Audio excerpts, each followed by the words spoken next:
Hello there, everybody. Good afternoon, and welcome to this session on Microsoft Teams and cybersecurity. Before we go into the agenda and the topics for today, I want to extend our thanks to our sponsors who make this event possible. Please definitely check out what they have to offer to the community. Now, my name is Menesi, and I will be your host today. I work with Pen Agenda as VP for Products and Innovation. We are a Microsoft business partner specializing in Microsoft 365 management. I started out as an Exchange and SharePoint guy, but took a pretty big detour in the IBM world. And I've been back to the Microsoft side of things for about 4 or 5 years now. I have, however, on the side been working as an offensive security consultant. I'm a certified ethical hacker, and I really enjoy breaking things and getting paid for them. So I strictly do this under contracts, which is the only way to get away with this kind of stuff if you want to do it legally. I've been fortunate to speak at quite a few of these events. This is a presentation that I've done quite a few times, but it's an interesting one because security changes so fast. Even when I did this session maybe a week after the other, I would have to strip out a bunch of my slides and add everything that has been new. So it's a pretty exciting session. Now, this is not a sponsor session, and I promise I won't talk to you about our products. I just have the 2 slides, a little bit about us at Pen Agenda and then our products, and something pretty funny, which is that when you're hearing this, I'm actually not so far from you. I'm about right here, above the Atlantic. As a matter of fact, I'm just flying over from Frankfurt to Montreal. So I'll try to connect to the Wi-Fi on the plane, and feel free to reach out via Twitter. I will try to answer any questions you may have. So we at Pen Agenda work as a Microsoft business partner. We develop solutions to help customers with an array of things from analytics in Microsoft 365 to endpoint performance monitoring. We are headquartered in Vienna, Austria, but we have offices in Germany, the Netherlands, the US, as well as in Australia. Our products, and this, I'm going to keep this super short and sweet.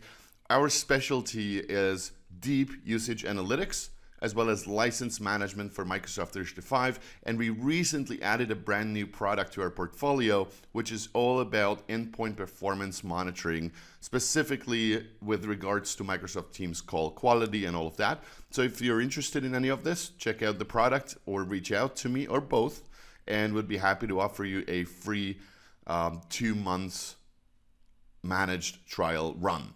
And that's the last I'm going to speak about products, because our topic for today is security in Microsoft Teams. Now, I decided that instead of going through the native capabilities and defensive tactics and settings and whatnot in Teams, I want to take more of a real-world approach. And so I want to get started here with a couple numbers from the field. I find that these set the context and the scene pretty well. And then we're going to move on to talking about phishing, illicit consent grants, talk about cross-platform issues. So we'll actually contrast Zoom versus Teams from a security standpoint, because it's interesting to look at the competition and kind of see where we are from that perspective. And we'll then wrap things up with misconfigurations. You'll see an extended demo. I'm going to say that what we're going to see today is how do you not only get a foothold in an organization, but also pivot within the organization without infecting an endpoint or luring the customer into giving out their password or login information. So we'll see all of this live today. Now, starting with some numbers from the field, there's a couple of studies that I really enjoy reading, and one of them is Verizon's Data Breach Investigations Report. This is an extremely well-digestible and very informative report. What you're seeing here is they're looking at tens of thousands of data breaches and then create this metadata on top of it, which allows us to kind of look at the trends over the years. And what you're seeing is that phishing is on the rise, especially with COVID and working from home. Use of stolen credentials is still a top 3, as well as misdelivery. And we're basically going to take the same approach here. So I didn't plan out the presentation this way, but it just so happens that we're going to use the same priorities. This is kind of the types of issues that can result in a data breach that we're going to be looking at in depth today. Now, a couple of interesting statistics just to set the scene here. We like to think that when it comes to data breaches, it's usually just the big companies. You remember Sony and all the big companies you read about on the news. But as it turns out, about 60% of these data breaches impact businesses with less than 1,000 employees. So SMBs are the biggest target here, which means we're not really immune just because we're a small company. 92%, and this is not that surprising, but 92% of the malware that gets installed is installed via email. This is not very surprising, but it's still pretty mind-blowing that it's almost 100% of how malware gets into our environment. And this is a very scary number, which is that about 70% of these breaches took months to discover. And as a matter of fact, I've seen another statistic that said that even after discovering the initial data breach, it took another few months to get it patched when it comes to on-prem software. Now, there's another report that I really like, which is Avanan's Global Phish Report, where they analyzed over 55 million emails. And some of the findings that they've had was about a quarter of these emails, the quarter of the spam and malware and scam emails managed to bypass Office 365 default security. About 4% of these, 4% of every branded, legit-looking email is actually phishing, which is extremely scary. 98% of the emails that contain a crypto wallet address are phishing, so this is pretty easy, makes it pretty easy to identify them. And about half of the phishing emails overall contain malware. So with that in mind, let's talk a little bit about phishing, and I promise we're going to get to Teams in just a little bit. First of all, the types of phishing emails, and this is pretty interesting. You can see that credential harvesting and malware phishing are the biggest categories here, but there's still other categories like extortion and spear phishing. So these are the different types. We're going to look at all of this a little bit more in detail. And the next thing is how do these emails make it through Exchange Online protection? Well, it turns out about 25% do make it through, either by being whitelisted or by completely ignoring all of this and the default security. So this is pretty scary stuff. It means that phishing is still a topic we should be discussing with our users today. So let's take a look at some of the different types of these emails. First of all, first and foremost, and this is the most dangerous thing, I believe, is spear phishing. Now, while this only accounts for about 0.4% of global phishing attacks, these are extremely dangerous and almost always mean that you've been targeted, and defending an environment against a targeted hack is always the hardest. There was a crazy example that I've read about, which is a bank in the UK. And so the hackers, what they ended up doing was they looked up where the CEO's kids go to school, hacked the school's website, sent an email to the CEO that contained a malware on behalf of the headmaster. And of course, because this guy knew the headmaster, this was how they gained the initial foothold into the organization. This is usually very personal, impersonates a senior employee at the organization, organizationally aware. So look and feel is going to be the same. These are the hardest types of attacks to defend yourself from. Extortion, I don't want to talk about this so much because this is more personal. It doesn't usually happen in an enterprise setting, but usually what happens is you've got a number of data breaches and breached credentials, and so they will always reference a password that you may have used because they found your email address and then try to extort money. I mean, the motivation behind this is usually money at the end of the day. The third one is, and this is one of the biggest categories, is malware phishing. So like I said, about 50% of spam emails still contain malware, which usually means that this is more of a shotgun approach. That means you're going to have an attachment in there, or it will contain a link to trigger a file download. The idea is to either, this could be a ransomware, it could be a Trojan, but it always has an attachment or a link in it. And then you've got the fourth one, and this is where we're going to get to Teams in just a little bit, is credential harvesting, where the idea is to lure the user to a login-looking site and get their username and password. This is still about 40% of the global phishing email volume. And what makes this really problematic is that these emails usually have a trusted brand logo. And yes, I'm looking at Microsoft here. There's usually a sense of urgency. It could they could pose as an administrator sent email or such. And when do we actually talk about Teams? Well, as it turns out, of the branded emails, the brand that is being the most impersonated in the world is by 43% Microsoft. Now, this is bad news for all of us, but there's some good news, which is that around Christmas time, Amazon takes the lead for just a little bit. But other than that, this means we need to be extremely, extremely careful and extremely rigorous in training our users to really identify what is legit and what isn't. Now, there have been a couple of larger scale Teams impersonation attacks that happened last year, and there are several attacks going on as we speak. This has become very, very common. In May 2020, they've identified, this was a post on ThreatPost, 2 attacks that are targeting over 50K Teams users using Teams standard notifications, and then these notifications would lure them to sites that look like a Microsoft Teams login page. So this is something we really need to be careful with. Now the question is, what is it that we can do about all of this? And you're probably going to laugh.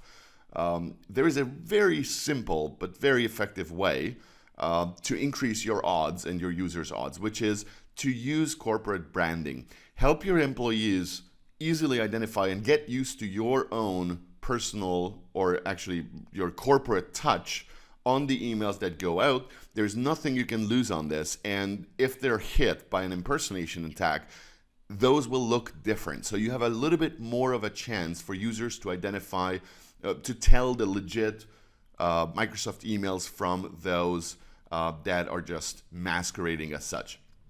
Another important thing here, and this is from Chris Hadnagy. He's got an amazing podcast. Just Google him.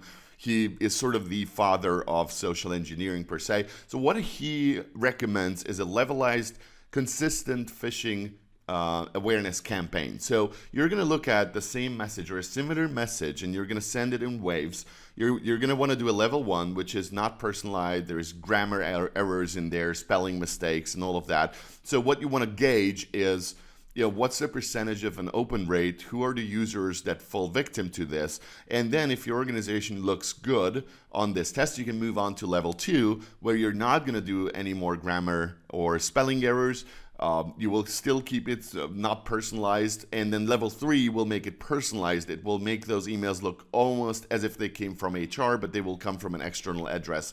And this is something you need to keep doing so that you retain that awareness for phishing and the danger behind it. Now, the key performance indicator, as I've said, did your employees catch the fish? If so, did they report it through the right channels? If not, did they click the link and digest the computer-based training? Maybe did they give their passwords away? This is a great way to educate users. It's important that the message on the other side of your phishing awareness campaign needs to be very easy and quick to digest. So keep it under 3 minutes if you can. It's a good idea to explain to users what just happened or what could have just happened, and that's pretty much it. Now, the good news is that we have tools available directly within Microsoft 365, and this is the Attack Simulator, which is awesome. This allows you to create your own phishing campaigns, including a couple of sites that are pre-made, as well as some content that you can use. I would argue that you don't want to use the default sites and the default domains, and it's because when this feature came out, I started playing with it immediately. But 2 days after it came out, Google immediately flagged most of these sites that are used by Microsoft as deceptive sites. So this would not be representative. I would argue that it's a good idea to use your own domains for this, but nevertheless, the Attack Simulator is an amazing tool so that you don't have to pay for an organization to do this for you. You can take care of it in-house. Now, the next big topic here is illicit consent grants. And if you don't know what that really means, it's not an issue. This is, in my opinion, and having worked with Office 365 ever since it kind of existed, I think this is the biggest bottleneck, and it's not just a bottleneck for Microsoft. This is about third-party applications and the way that you give consent to their permissions. This exploit was first demonstrated by Kevin Mitnick, which kind of gives me goosebumps. I mean, he was the first hacker out there. I have built on it over the years. But the idea here is not very different from Cambridge Analytica with Facebook. It's just that you can do the exact same thing in the Microsoft world. So I'm going to show you an actual demo of how this works, and then we're going to walk through it step by step to see what actually happened, and we'll of course talk about how to defend against it. The exploit scenario that you're going to see is going to use the infrastructure that you see here. The hacker is going to lure the user into providing access to resources within the organization using their identity without giving away passwords or using an impersonation site. And then these details, instead of an Apache web server that could be anywhere, they're just going to go to my local machine. In this case, I've got an Express Node server and I've written an exploit that's going to run locally, but it's going to be the exact same thing if I would have used this on some server anywhere in the world. So let's actually dive in and see what this is about. Now, you might spot a couple things that I could have done a little more elegantly. We're going to start with a phishing email, of course. And what we got here is a pretty standard Microsoft Teams phishing email that looks and feels like it. It really takes a couple seconds only, but there's something extra here because this says join an open Teams helper, which is, if you might see, this is not what you would get when you're added to a team. But let's play along and let's play that we're a basic end user. So I'm going to click on this, and what happens next is we're going to get logged in, but you can notice I'm not redirecting to anywhere else, anywhere fishy. It's still within the Microsoft realm. So I'm going to go ahead and log in. And then what we're presented with is a permission request from the Microsoft Teams helper app. Now, if you were to take a much closer look here, you would see that this is not an M, it's actually an R and an N, which kind of looks like Microsoft, but it's lowercase. I could have done a better job verifying this, but you could see how a simple end user might be easily tricked by this. After all, we're not leaving the environment at all. So let's play along, and actually, before we do that, I'm just going to start my reverse handler here. So what we're going to do is we're going to see what happens here as the user consents. We hit accept, and the next moment we're actually redirected to a help site, which kind of makes sense. The user didn't notice anything that might have been fishy here. But what we have on the other side is the attacker managed to capture the first part of the OAuth 2 authorization sequence. Now, what we're going to do with this is we're going to actually use an exploit here to finish that sequence. And so, as you say, we can actually perform the remainder of steps for the authorization sequence without the user's interaction, which means I'm sitting anywhere and I captured this traffic, I captured the authorization code on a server somewhere, and I can actually finish that authorization sequence, which means I can now use Postman, and I'm going to start something new so that you guys don't think that I'm cheating here. I'm going to use the Graph API, and I'm going to try to get a list of users using an authorization header. So we're going to say authorization uses a bearer token, and I'm going to put in what we just got from the graph. And there we go. We've got a full list of users within that organization, including their email addresses and whatever else details we can see. Now, as you might know, when you're a hacker, the more accurate information you've got about an environment, it's kind of like the more bullets you have in your weapon, so to speak. So the fact that I could get a list of all the valid email addresses is already huge. But we could go even further. I could actually look at SharePoint sites and use a wildcard for search, which means I'm extending my attack surface once again. I've got the list of all the SharePoint sites that this user has access to internally, which gives me a lot of attack surface to go on and further evaluate. We could do the same thing with groups, and there is quite a few things that we just gained access to. So what actually happened here? Let's take a look at the exploit scenario kind of step by step. We received a legit looking email. User clicked on the link and got the consent pop-up essentially. And so this consent pop-up asks for a number of permissions that are all user consentable. So in other words, they're not admin permissions at all. A simple user could actually consent to them. When this happened, the application, because there is an Azure AD app in the background, has actually forwarded that authorization code to a predefined URL, which could have been a server somewhere or just an IP address or whatever. And then the attacker gathered the authorization code and finished the OAuth 2 sequence, which resulted in a graph token, allowing the attacker to access the environment on behalf of our user. This is our exploit infrastructure. Essentially what it looks like is the attacker registers a rogue application somewhere. It's going to be somewhere in a different tenant. So you can then just create or spawn a demo tenant in a couple minutes. You log in, you register an Azure AD application, you add permissions, and then you craft a link for the target user, which you send as part of a legit looking branded phishing email. The user clicks on the link and then is redirected to the consent page, using which the hacker actually ends up with the authorization code, finishes the sequence, gets the token, and eventually gains access to the environment. So this is our initial foothold. Now, my big question is, can we pivot within the organization? So we're going to use the same kind of method to pivot laterally in the organization as if we would have infected an end user machine. And we're going to do so using Microsoft Teams. So as it turns out, there's a number of interesting things that you can do with user permissions. For example, I can look at my user here and I'm going to say, give me all the teams that this user has joined right now. Now, this is going to give us a nice list of all the teams that they have access to. So let's try and find something interesting. There's sales and marketing, retail, digital initiatives, sales, blah, blah. Let's find something interesting. Well, guess what? There is one that's called security officers. That looks pretty intriguing, right? So let's grab the ID of this team and let's go against a different one.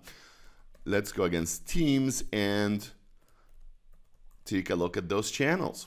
Now, what we're going to see here in just a little bit is we've got the channels here. There's a general and there is an important channel. Now, this sounds pretty cool. What I'm going to do is I'm going to change this request and I'm going to actually go for a post, and we're going to target this channel and the messages endpoint, and this will allow us to actually craft a message that will post into that channel.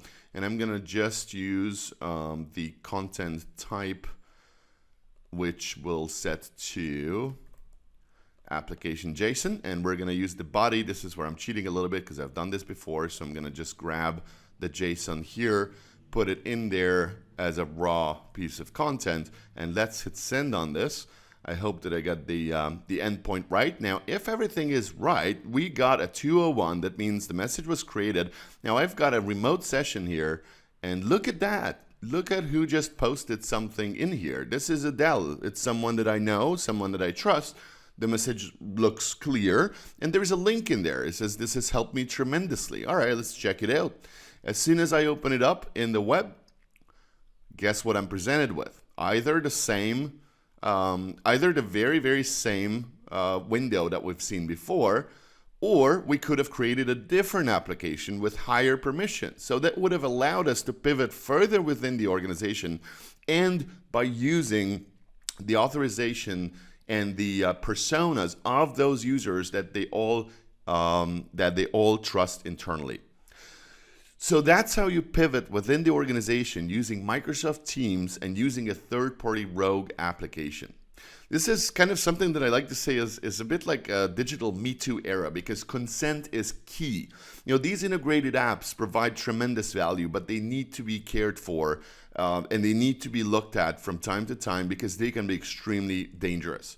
So how do we prevent this stuff from happening?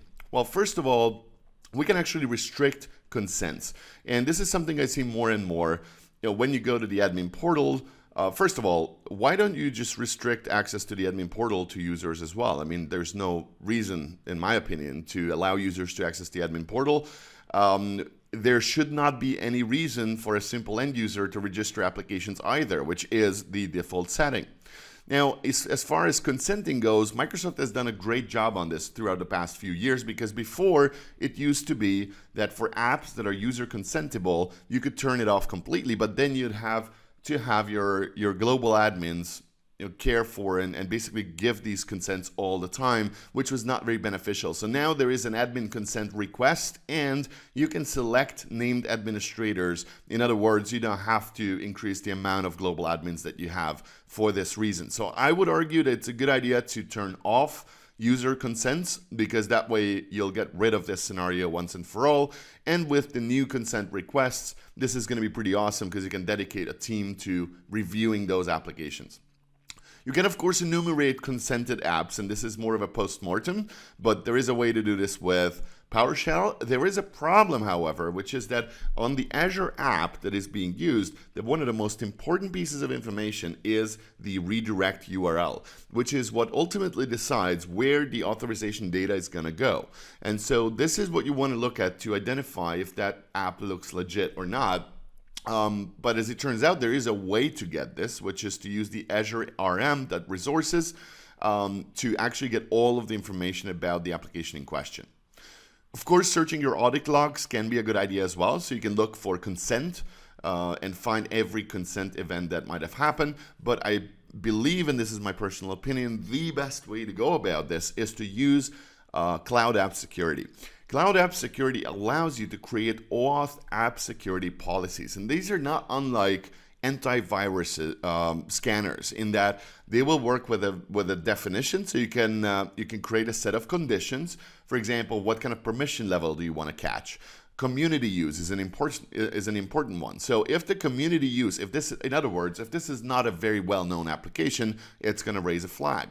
And if the publisher doesn't equal internal, so that means it's an external application that hasn't been seen so much in the wild, and the permissions are anywhere from medium to serious, you can get alerts on it. Now, the problem with alerts is, as you've seen, the moment that that user hit OK, we got their data, and a couple seconds later, we had access to the environment. Now, if you just get an alert, chances are you're going to look at it a couple hours later, which is when it's going to be too late. So luckily, you can actually choose to revoke the application immediately. And of course, there's downsides to this because security is always a matter of balances. So if you decide to revoke all of these apps immediately, there's a good chance you're going to run into a couple of false positives. But still, this is, I believe, as close as it gets to securing your environment against these third-party application hacks. And of course, you want to educate your users. And if you think back at the levelized phishing awareness approach, what I just did here, you can actually use this as part of a phishing awareness campaign. Now, I'm not going to describe exactly how this is done because this presentation goes online, and I don't want to provide an actual cookbook for how to do this because it could be used for nasty purposes. But if you're interested in recreating this scenario and using it as a phishing awareness campaign, let me know and reach out via Twitter or email. I'll be happy to help you with it because I strongly believe that users need to be educated on this as well, and that they need to be aware of what it means when they give their consent on behalf of the company. So that's illicit consent grants. Now let's talk about cross-platform. I'm a little bit worried about the time, but let's see where we get. Now I wanted to look at some of the competitors, like I said before, because as you know, there's been, specifically Zoom has been in the news all the time last year.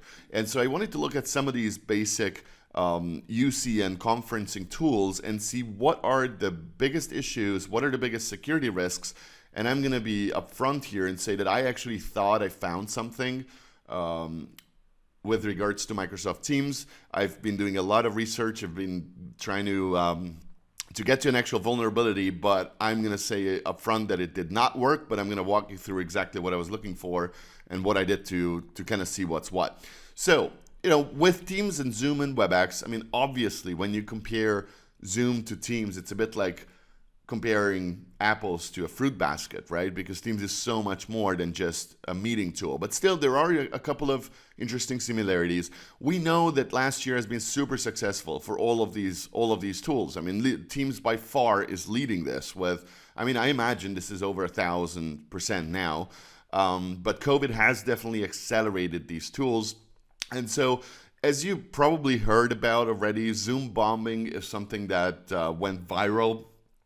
This has really exploded since the beginning of COVID. Essentially, what this is about is you could, at the time, very simply guess a Zoom meeting URL, and so you could actually end up in somebody else's meeting, which resulted in anywhere between hilarious and super embarrassing situations for teachers and presenters alike. Now, as far as Zoom's meeting security goes, and I'm going to just go through this quickly and some of their evolution because that will help us understand where Teams comes in and where Teams' security features are. So Zoom meeting URLs used to look like this, very, very basic. There was a static base for the URL. Then there's a meeting ID, which was typically 9 to 11 digits. And if you got both of these right, it's just basically getting one of them right, you ended up in the meeting.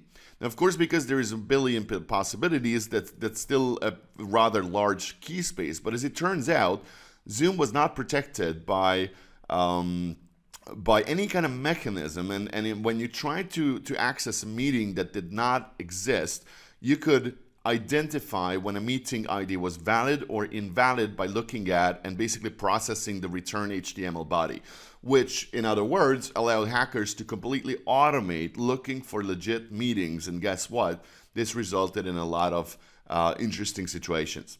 Now, this was fixed between September and April by Zoom by adding automatic passwords and meeting ID validation. So they removed the validation in a way that you could automate it. But then, as it turns out, the meeting password that they added on top of this was also extremely weak, as in 6-digit passwords, 1 million possibilities in the world of today and processors of today. There was still no brute force protection at this point. So researchers actually managed to crack Zoom passwords in just a few minutes, essentially using Python, which is not very hard to see. Now, this was fixed later last year when they enhanced their password complexity, so the current passwords are looking pretty secure. And then there was also a remote code execution error vulnerability in Zoom, which was then later solved as well. Now, this is what kind of led me to think about Microsoft Teams and to start looking at how are our meetings protected within Microsoft Teams. And so, as you know, these meeting URLs look pretty like there's so much going on in there. So let's try and dissect this a little bit and see what's what. As it turns out, these URLs actually have 4 different parts. So there's a base for the URL, which is somewhat static. Then the second part is a meeting ID, which always starts with the string a meeting and then underscore and then gibberish from what we're seeing. Then there is a thread version, which is also static. And then there's a number 4, which is a context. Now, point number 1 and 3 are always the same. So really the moving parts here are going to be 2 and 4. Now, point number 2 is a meeting resource ID, which is base 64 encoded. That's not really an encryption. It's more an encoding. So when you decode it, you actually get the unique resource identifier.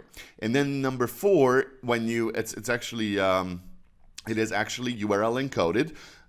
Point number 4 includes the context, which is a combination of the organizer tenant ID and the organizer ID as well. Now, the good thing here is that essentially when you look at Teams meeting security, Teams meetings are protected by 3 GUIs, so globally unique identifiers. These are 128-bit integer numbers that are extremely hard to crack. And understand that in a way, if we were to create 1 billion of these GUIs per second for an entire year, there's only a 50% chance that we would create the same thing twice. So it means that these are extremely secure. And then you also need to get the date and time right. So even if you have all these 3 variants or variables, you need to still get the date and time right, and then you need to be admitted to the lobby, and then you're in the meeting. So essentially my findings with Teams bombing was I cannot bypass any of these 3 UID components. My initial thinking was that because the organizer ID, which is the tenant ID, is actually pretty easy to find. So if you Google find tenant ID and then you look for a domain of whichever company you're interested in, you can very quickly find the actual tenant ID from a Microsoft perspective. And so that means you have one of the 3 pieces. So what I was interested in was, can I somehow find out what that meeting ID is, and can I possibly bypass and get into the meeting, even though I don't have all 3, but I have maybe 2 components. So what I found was that the tenant ID, that is somewhat public information, is susceptible to Google hacking, but Teams meeting IDs seem to be extremely secure, and there is no link between the meeting ID and your calendar entry or whatever. So there doesn't seem to be any logic there at all. And so this means I've actually tried everything. I've tried changing the tenant ID and seeing if I can still get through, or changing the organizer ID in that URL. And although it's not very well protected per se, I mean, there is no proper error handling on it, but Teams does not let you into the meeting, even if you just use a fake or a different organizer ID or tenant ID. But still, the meeting ID seems to be extremely, extremely secure. And now let's talk a bit about configuration issues. Most likely education, but I think that we all have had our fair share of head scratching this past year, especially when the little rascals in education like to mute their teacher, mute other participants, kick other attendees off the meeting, as well as starting to share their own screens.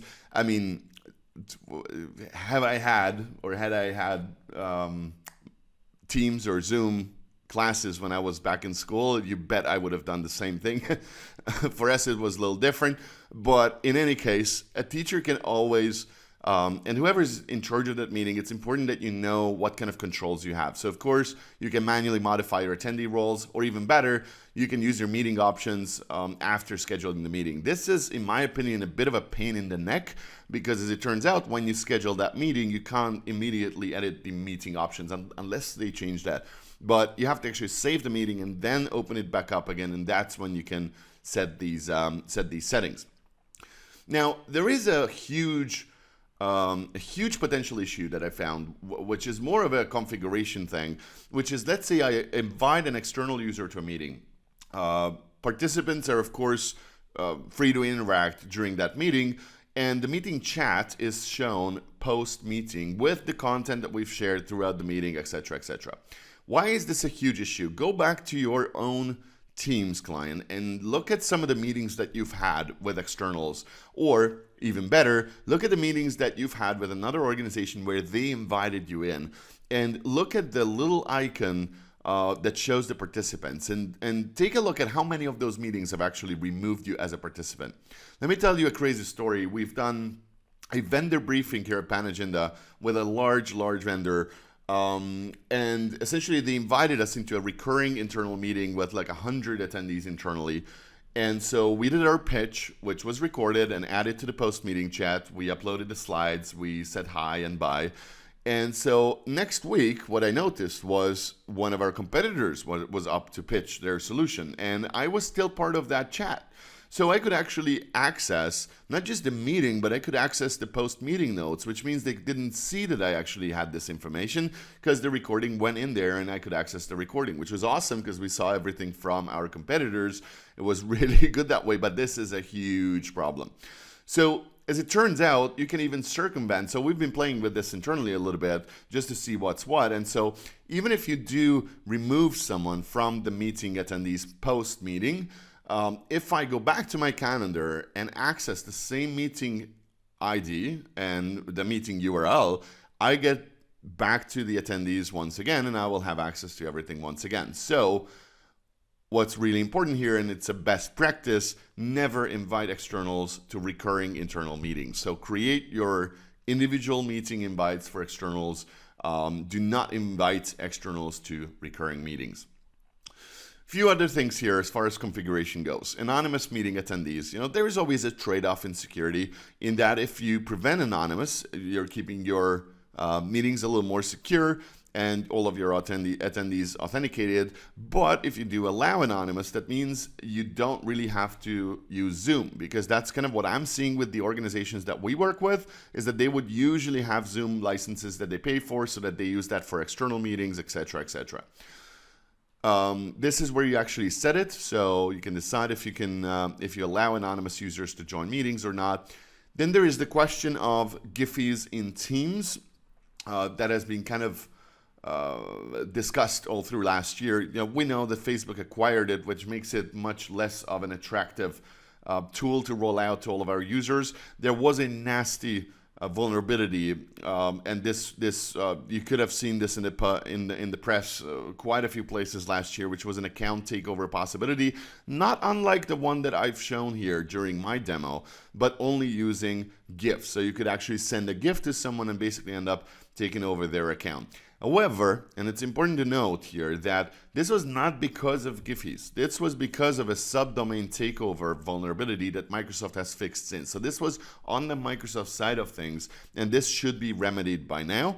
But you can still disable Giphies org-wide if you wanted to, using messaging policies, or you can disable Giphies per team as well. And so I really wanted to be on time, and I kind of rushed through the whole presentation here.